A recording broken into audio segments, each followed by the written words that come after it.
કી જય, વંદે માતરમ, જય માતાજી।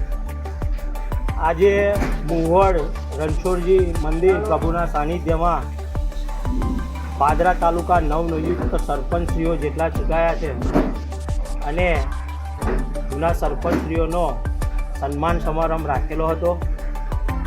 આજે અમે લોકો મિત્રો સરપંચોએ ભેગા થઈને આ કાર્યક્રમ કર્યો હતો, જેમાં કોઈપણ રાજકીય પાર્ટીનો કાર્યક્રમ હતો નહીં।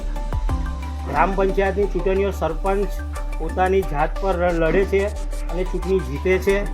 ગામ લોકો સરપંચને જીતાડે છે અને આશીર્વાદ આપીને ગામનું નેતૃત્વ કરે છે। સરપંચ માટે કોઈ પાર્ટીનો મેન્ડેટ હોતો નથી। કોઈ પાર્ટી મેન્ડેટ આપતી હોય અને સરપંચ બનતું હોય એવું હોતું નથી। પાદરા તાલુકા સરપંચ સંઘ જોયું એમ ગઈકાલે પાદરા તાલુકાના સંજયસિંહ પરમાર મુહડ એમની આગેવાનીમાં ત્યાં મનુસ્મૃતિ હોલમાં પાદરા સરપંચ સંઘની એ લોકોએ સિલેક્શન કર્યું છે।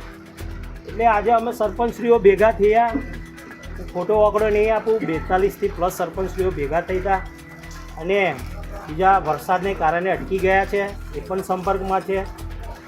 બધા જોડે વાતચીત થઈ છે, બધાએ કીધું છે કે આ ખોટું થયું છે। અમે ઇલેક્શનમાં મારીએ છીએ, નહીં કે સિલેક્શનમાં।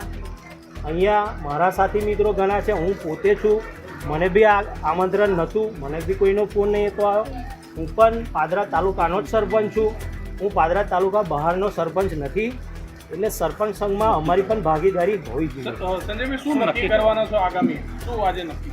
આગામી બધાના સાથ સહકારથી બધાને પૂછીને નક્કી કર્યું છે। અમે બધા સરપંચો જેટલા અહીંયા હાજર છે બધા એવું કહેવા માગે છે કે આગામી દિવસે આપણે ઇલેક્શન કરીશું અને આ જે સિલેક્શન કરેલી જે પાક છે સંગઠનની એ અમને કોઈને માન્ય નથી। બે હાથ ઊંચા કરીને બધાએ સરપંચોએ સમર્થન આપ્યું છે। ગઈકાલે જે પ્રમુખ ઉપપ્રમુખને સરપંચ સંઘની રચના થઈ એ કોઈ પક્ષની હતી, આપને મંજૂર નથી?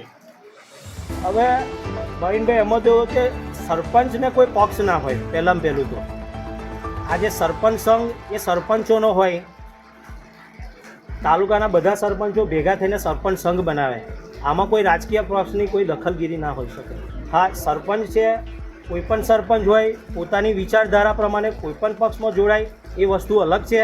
જ્યારે સરપંચ સંઘ એ સરપંચોનો ભેગો સંઘ છે, આમાં કોઈ રાજકીય પાર્ટીનું કોઈ દખલગીરી નથી હોતી।